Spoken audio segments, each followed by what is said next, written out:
It's time for this week's episode of Brandon Sports Talk, featuring in-depth interviews from those who are trending in the world of athletics. And now, here's the host of Brandon Sports Talk, Brandon Pate.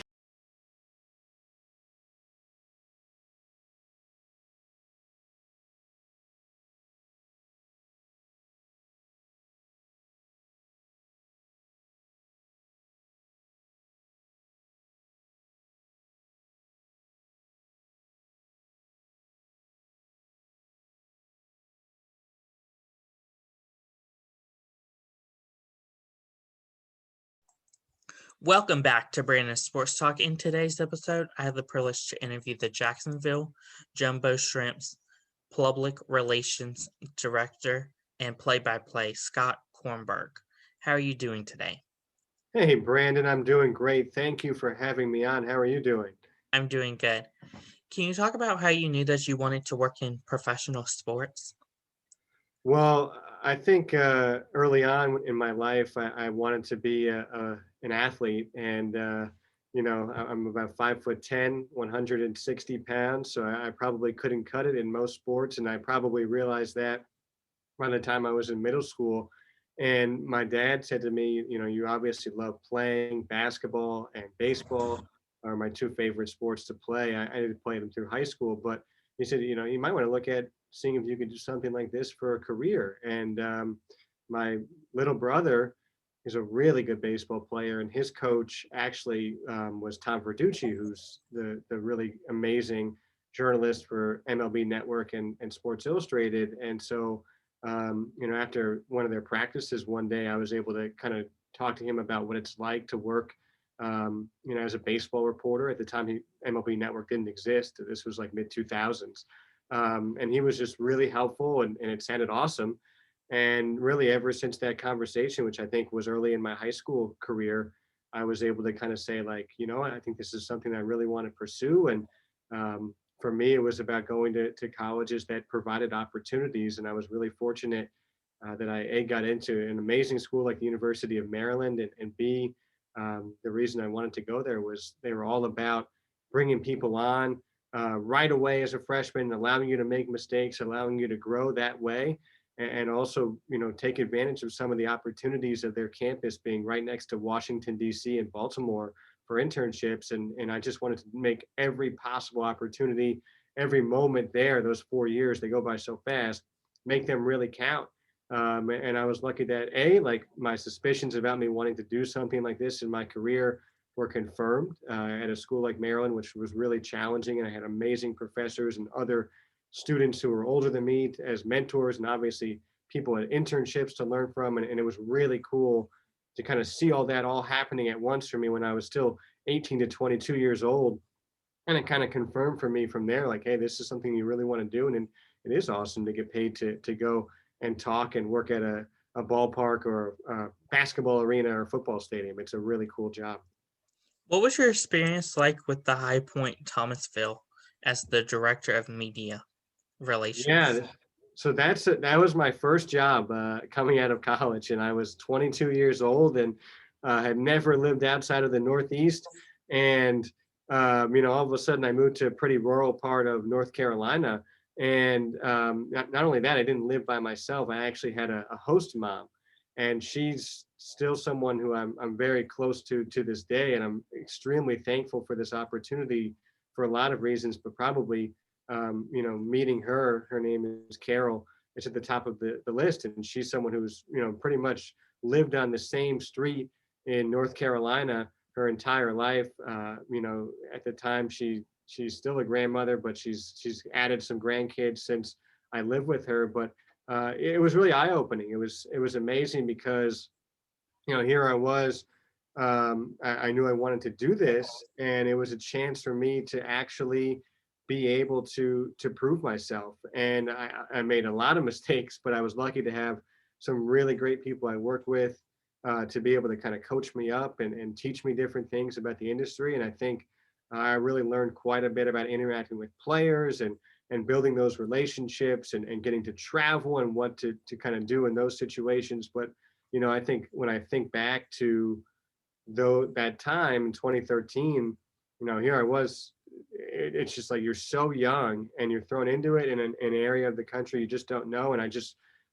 I couldn't have felt more fortunate or more rewarding to work with the people I did in that job that I had, that I just learned so much. And then to have people I still talk to this day, it's almost like I have a third grandmother because of that experience. And so I'm really, really lucky for that.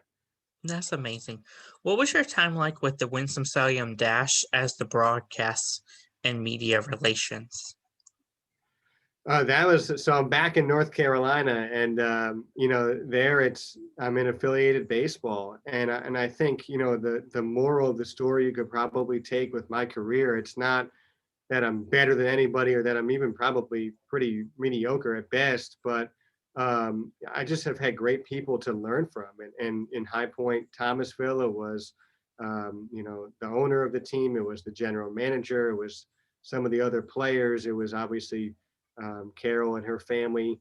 And in Winston-Salem, the guy that brought me on, his name is Brian Bush, and he was the lead broadcaster there for several years. And now he's at Michigan basketball and doing an amazing job there. But I think the big thing with the Dash was that, Brian was all about opportunity. And I talked about that being important for me at Maryland and what I was looking for in a university. But I mean, that's how he ran that for his number 2 broadcaster. And it's something that really stuck. And he taught me a lot. And it wasn't like, hey, look at me write this press release, or, hey, look at me make this graphic. He allowed me to do that stuff. And I think that was just critical for learning. And then when I made mistakes, he didn't exonerate me. And I'm did some pretty dumb things like anybody does when they're still learning. And, he just fostered this incredible atmosphere and incredible relationship that allowed me to grow so much. And he's just one of my closest friends to this day. So I just am indebted by what he's done for me, not just since 2015 when I was in Winston-Salem, but since as a friend. I couldn't be more happy to see somebody like that, who's such a great person and who's so great at what they do, find success at a position like Michigan basketball, calling their games. There's nobody who deserves something like that more. And I just, I can live to tell the tale. And because when I worked for him, it was the best season I ever had. It was working for him, and he was just the best person to ever work for. The guy who brought the best out of me. He knew how to do it. He was motivating. He was nurturing. He was so helpful. And that continued on in my career as someone I really go to at any time I have a question for anything. I know I can go to Brian. What was your time like with Myrtle Beach Pelicans as the broadcast? That was an interesting time for me, obviously. To go from Winston-Salem, we were a number 2 broadcaster, and prior to that, Quad Cities in 2014, to now you're in charge. And it's like it was really interesting at first because everything seems like it's happening really fast. In 2016 was my first year there, and it seems like everything's going 1,000 miles per hour.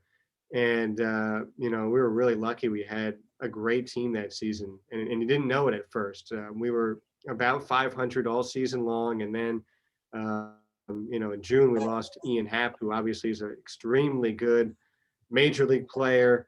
A few weeks later, Gleyber Torres was traded along with our starting center fielder, Rashad Crawford. And I think we were 1 game above 500 at the time. And then our best pitcher got promoted to Double-A, and all of a sudden we just couldn't lose. And we won 38 of our last 49 games. And just an amazing thing to be able to experience a run like that. A, to just know that you're going to go to the ballpark and just see your team dominate. And B, you just don't know how many championships you're going to call. I have nothing to do with the success or what's going on in the field. I just tell people what's going on, but it's obviously it's better. It's more fun to be around the guys when they're winning, and you just don't know how many championships you'll ever get to call. I might never call another one.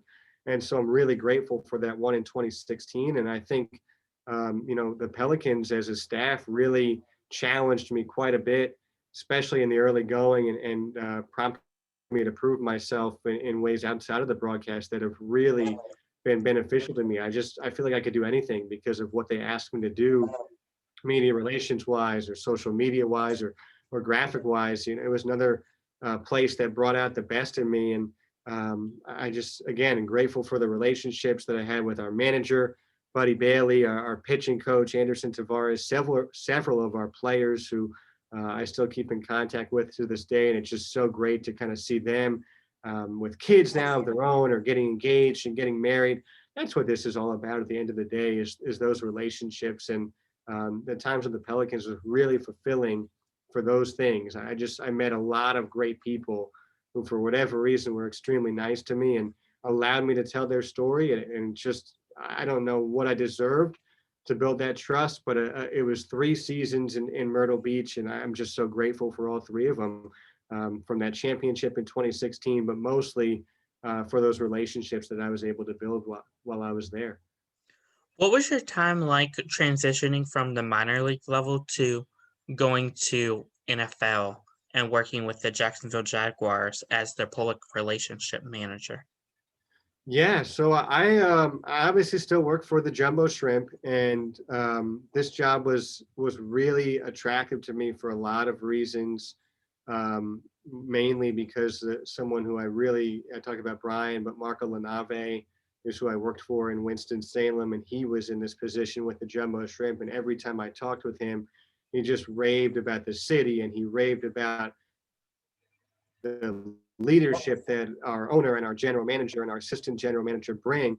And so when he left to go to Akron, which is in the same ownership group, it was obviously really an interesting position for me. And part of that, talking with him and talking with some of my mentors, was that, okay, you've accomplished a good amount in Myrtle Beach and Western Illinois, where I had been doing college football and college basketball. You need to think about going to a bigger market, and not only because it's going to bring about more challenges and it's a higher level, but also because there's going to be more opportunities. And I came here to an amazing job. It's a great place to work at the Jumbo Shrimp. But Jacksonville is such a great city, and there's so much going on that I'm just lucky that I've been able to kind of get my foot in the door with the Jaguars. And so I only work for them on game days. And obviously this last season was a little bit different than the prior one, dealing with a pandemic and obviously working from home and working remote and doing things I normally would do in the locker rooms, getting sound and transcribing things and dealing with media in the press box. Well, obviously, most of the media isn't there. So you're doing everything on Zoom or Microsoft Teams. And I think it's just eye-opening for me to see this media relations output, and the Jaguars are just classy and thorough and really just top-notch in everything they do from a media perspective. It's amazing for me to see that and to learn from those people. Even though I only work those game days, you still kind of keep an eye out on what they're doing otherwise, because you're working for them and you kind of see how they structure everything. And we've been able to kind of take some things that they do really well and bring them to the Jumbo Shrimp. And that's just a tribute to those people over there, that they do such a really good job from a media perspective. And I'm just really lucky that they've even been able to take me on just for a few days a year, and to be able to see that up close and personal. And obviously, even during a pandemic, how they bring things about is really important for what we're going to have to try to do, at least in the beginning of our 2021 season for baseball. And so just to have that experience and obviously be in an NFL locker room, it's just, as a sports fan, it's obviously awesome. I kind of think back to what little kid Scott would think of me having some of these opportunities. And obviously from career-oriented Scott, it's just great to be able to continue to learn from really exceptional people in that Jaguars media department. What is it like balancing, of course, working with the Jacksonville Jaguars and also working with the Jumbo Shrimp?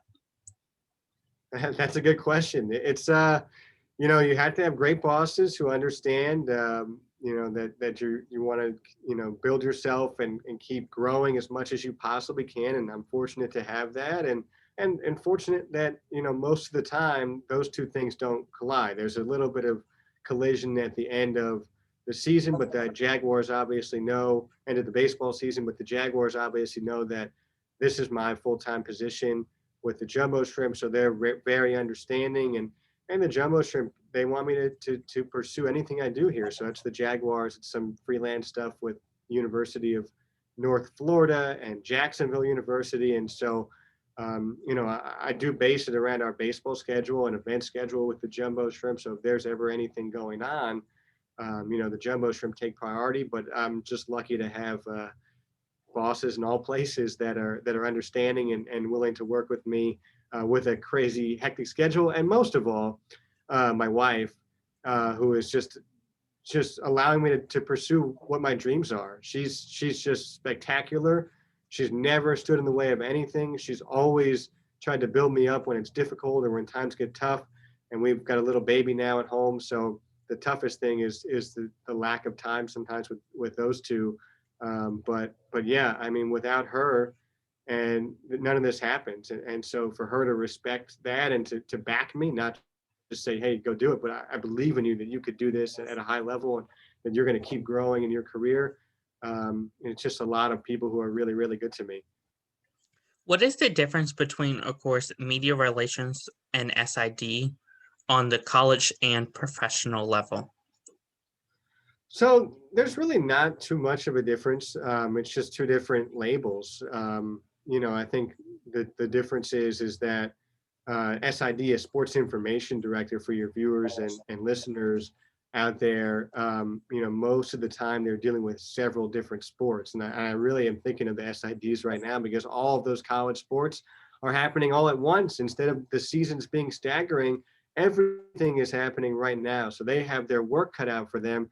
From a media relations, public relations perspective in professional sports, you're just dealing obviously with one team, right? I'm only dealing with the Jacksonville Jumbo Shrimp instead of at Western Illinois. I was calling their football games, but I was also the SID for some smaller sports, just to kind of fill in some gaps in our media department in terms of swimming and diving and track and field and other things where they kind of needed me to plug in and help out. And that was not an issue.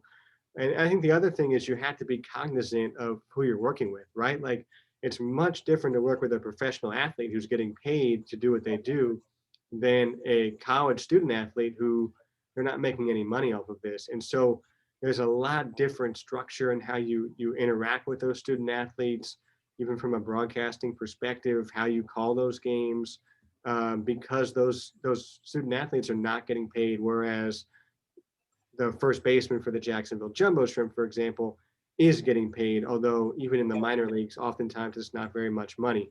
But those are the biggest differences, SID to just the Jaguars media person or myself with the Jumbo Shrimp, is those SIDs, they have a lot of work. They deserve so much respect for dealing with so many different sports at once, whereas, heck, I'm just dealing with the same coaching staff and pretty much the same group of players outside of promotions and trades and whatever else throughout the season. And obviously the differences in how you deal with college kids versus professional athletes. Can you talk about, of course, the process of getting a coach, like, and when you're working with like minor league and professional? What is the process of getting a coach, like, let's say on a podcast such as mine? So, this year it's going to be a little bit odd because of the pandemic. We don't really have media protocols quite yet. I think they're trying to get through some spring training games for MLB to pass that on. And then, otherwise for all media requests, we just normally have our outlets in Jacksonville or other non-regional outlets, for example, like yourself, to reach out, and then we kind of run those by the Miami Marlins, who are our parent club, and there's a whole process with that. But we really pride ourselves on being open, and it's going to be a difficult year for access ahead, but we're hoping to accommodate any media requests we can get. What is the day-to-day life like as a public relations for the Jacksonville Jumbo Shrimp? It's exciting, and no day is different. But we try to make sure, because we're playing most days, right? We have 142 games on our schedule, and so you have to be thorough, and you also have to be efficient at the same time, because that there's a game later that night or later that day. So it starts out getting stat packs done and getting those down to the clubhouses and getting those ready to be distributed to the media. when they come that night. Same thing with game notes, obviously entertaining any media requests that we have that day with players or coaches or our manager or our front office staff, because obviously, in this position, we deal with not just the baseball side, but also the non-baseball side. And that's really in our business model with the Jumbo Shrimp. The most important thing is the promotions and all the other incredible things that our team does that brings fans out to the ballpark, because the baseball is extremely important and they want to see a well played game, but also that bobblehead night or that fireworks night, those are really attractive to our fans. And so it's really important from a media and public relations perspective that we're really shining a light on what's going on, not just on the field, but off of it as well.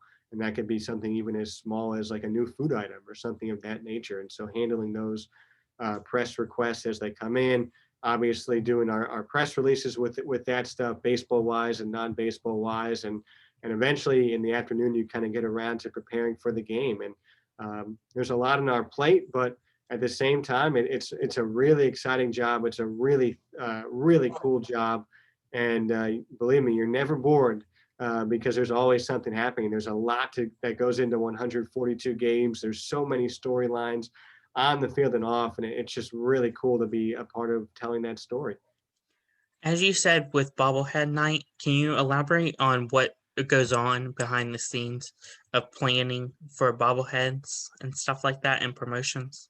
Yeah, that's a great question. So in the off season, so right about now, and obviously, really even back into the fall and the winter, our staff has promotions meetings. And really our director of promotions and special events, David Ratz, is so good at allowing us to have our own voices really and ideas. And he pretty much says like, all right, what are you guys thinking? And people will kind of spitball things that, hey, I think we could do this really well, or hey, I think we could do that really well, or I saw, a team do this a few years ago, and what if we put our own spin on it, X, Y, and Z, and he'll kind of take some of those ideas that are really good, and obviously some that this is his specialty, that he thinks that'll be awesome, and he just builds out a schedule, and some of it we get some sponsors for it and whatnot, and that kind of helps place certain bobbleheads on certain days or whatnot, but or promotions on certain days. But yeah, I mean, I think it's a really collaborative effort. I can't say I'm one of the best at coming up with the ideas, but we've got some really creative people on our staff, and still finalizing our promotion schedule upcoming, but we've got some really, really fun ones ahead for our fans in this upcoming season. What is it like being the freelance for the public address for the Jacksonville University? Yeah, so for JU and UNF, as we call them here in Northeast Florida, it's a really fun thing because you're working with some awesome people in both those athletic departments. And, it kind of takes me back. I do love college sports, and it takes me back to when I was at Western Illinois.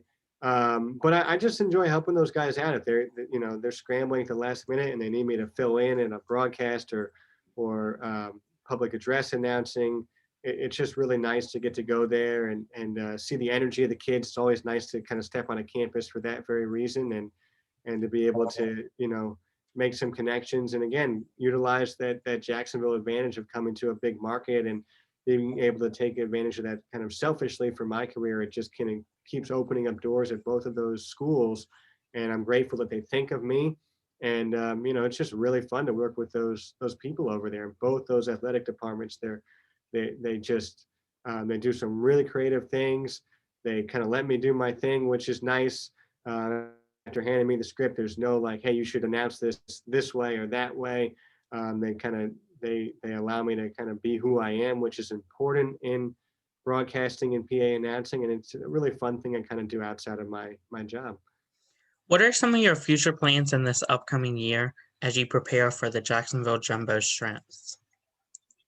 Yeah, so we start up April 6th, so just over a month away, and I think it's going to be really interesting because a lot of what this season is going to be is going to be hampered quite a bit by a pandemic from a media perspective, and so we don't really know what to expect in terms of access that we normally would have. And I think, okay, how do we anticipate and B, plan out from a media perspective, to make sure that our fans are getting everything that they deserve in terms of the content they consume. Though I don't like that word content, but of what they read and listen and see from the Jumbo Shrimp. And that obviously is not just our broadcast, but it's our blog and it's our media releases and it's our website and it's our graphics. There's so much that, we have a hand on, but I think mainly we're just happy that there's baseball back, right? Like we get our schedule of 142 games. It's AAA baseball. It's the highest level of minor league baseball. There's some amazing promotions that we're going to roll out in the next few weeks, and we will have fans here at the ballpark, albeit socially distanced, but it'll be really nice to feel at least a little bit of normalcy. And I think for me, it's just going to be great to get kind of back in that groove of baseball after not having that the last year in 2020, and reinvigorating that love that I still to this day deeply hold to the sport, and doing what we can, trying to figure out creative ways to tell stories when, in a normal season, it's just, we took it for granted how easy it is to go down to batting practice and talk to a guy. I'm probably not going to be able to do that, this year. I'm anticipating, very, very limited media access, even for people like myself who actually work for the team. And so what do we have to do to still tell our stories and still be really creative? We've kind of got some really creative plans ahead, and that's kind of how I'm looking forward to this challenge ahead in 2021. As a play-by-play, are you allowed to also go to away games such as, I'm not sure if you play, like, let's say, the Carolina Mudcats or the Durham Bulls, but are you allowed to go, like, to away games to announce those games too? Normally, yes. Normally, in Myrtle Beach and Winston-Salem, Quad Cities, previously AA Jacksonville, you're on the bus and it's you're rolling along with those guys. This season, I don't know what it's going to bring quite yet for broadcasters. We haven't heard one way if we're traveling or not traveling quite yet, and obviously we anticipate an answer in the next few weeks, but normally, yes. 2021, we will see on that regard. Let's say if you did travel, what is the difference between going to, like, let's say your home versus going, like, let's say to Myrtle Beach, where you're not that familiar with how they might run things and stuff? Yeah, well, I think with traveling, it's you got to know your role, right? Like, as the broadcaster, no matter how many people are on that bus or on the plane, you are the least important one. And so you have to keep that profile in that, like, hey, you got to know your role, know who you are, know your status here. I think that's really important. And so, when I go into another, when I go on the road, I know that on the bus, I'm going to be as quiet as can be. If people want to strike up a conversation with me, that's great. I'm going to keep being quiet. Even in that conversation, when I was traveling for Western Illinois and you're in team meals and stuff like that, obviously you're not jumping any players or coaches in terms of when you're eating and those natures. You got to know that, hey, I'm the broadcaster. I'm the least important person here. And that's just a fact. And then when I get into another, ballpark or arena or whatever it is, I just love to come say hello to either friends I have for working for the team or whatever it is, or the other broadcaster, just to kind of run things down and get pronunciations from them to make sure I have them right and see what's going on with their team and also in that person's life, that broadcaster's life, just to kind of catch up. And otherwise you're mainly just keeping a low profile. And personally, I kind of like it like that. I like to travel. I like to see things. So I'll walk around the city during the day, maybe get lunch with a friend or whatever it is. But otherwise, there's so much work to do. You're just kind of going from the ballpark to the hotel or the arena to the hotel and just kind of hanging out and getting your stuff done before you get there. And that's just, I don't know, other people probably would tell you a different answer, but I just I'm a pretty low-key guy anyway. And so A, know your role. And B, I love to see all the people I've made friends with in all these different ballparks in the past, when I was in the Carolina League, and I love going to Down East. They're just super fun to deal with in the press box, and their front office staff was great. And Winston-Salem was the same way. And Carolina had some awesome people, and Frederick and Wilmington. I mean, there's so many, Potomac at the time, now Fredericksburg, and, really just awesome people that, like, hey, you get to see them over and over and over again over the years for 3 or 4 games at a time.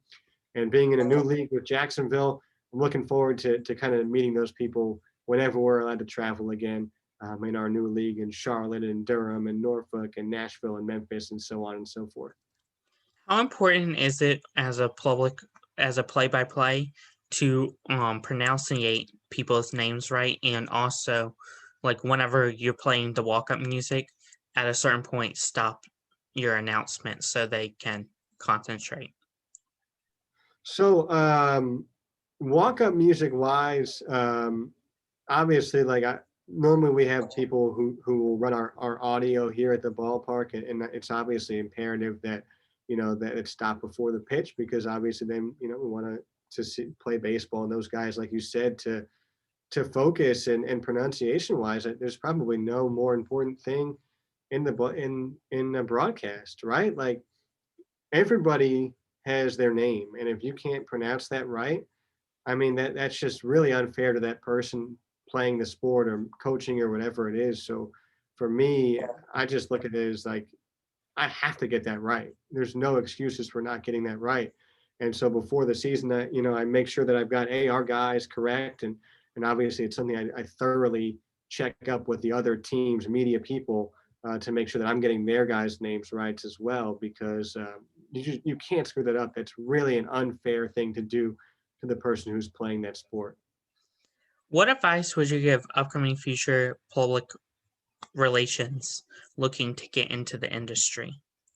Yeah, that's a great question. And I think the big advice that has really helped me is networking. And I know that's a cliche answer, but it's really important in the fact that it's not always, what you know or what kind of skills you have. It's oftentimes who you know, and it's a really small industry. And I would say the same thing to people getting into broadcasting. It's a really small industry. And I know that, hey, if I'm interviewing people to bring in a number 2 broadcaster, believe me, I talk to my friends in the industry to see if they know X, Y, and Z, and what they kind of think of these people. It's a huge step in the process. And I know for me, coming to Jacksonville, I never would have gotten this job without Marco and him, for whatever reason, recommending me. And the same thing to land in Myrtle Beach. Several people there, really helped me out for whatever reason. And so that networking is critical, but it's also critical because that's how you learn. I feel like I've just picked up so much in just advice conversations from people, and without kind of reaching out and networking, that doesn't happen. And that's really made me a more complete person, and obviously really helped me climb the ladder of the industry. That's wonderful. Where can my listeners find you at on social media, along with Jacksonville Jumbo Shrimps? Well, we are at Jax Shrimp on Facebook, Twitter, Instagram, and Snapchat, and YouTube, and JAX on that spelling in the Jax. And then for myself, I'm just at Scott Kornberg, KORNBERG on Twitter, and hopefully I'm somewhat decent to follow for people. I try to be interesting. I don't tweet too much by any stretch of the imagination. Thank you again, Scott Kornberg, for your interview, and best of luck in this upcoming year with Jacksonville Jumbo Shrimps. Yeah, Brandon, thank you very much for having me on. I really appreciate it. Thank you. You can find Brandon Sports Talk on Facebook at Brandon Sports Talk, Instagram at Brandon Sports Talk, Twitter at Talk_Brandon, and you can find me on YouTube at Brandon Sports Talk. Don't forget to like, comment, and subscribe. Thank you again, Scott, for your interview, and best of luck. No problem, Brandon. Thanks again. I really enjoyed it. You've been watching Brandon Sports Talk. Please feel free to like, share, and subscribe to Brandon Sports Talk on social media and on YouTube.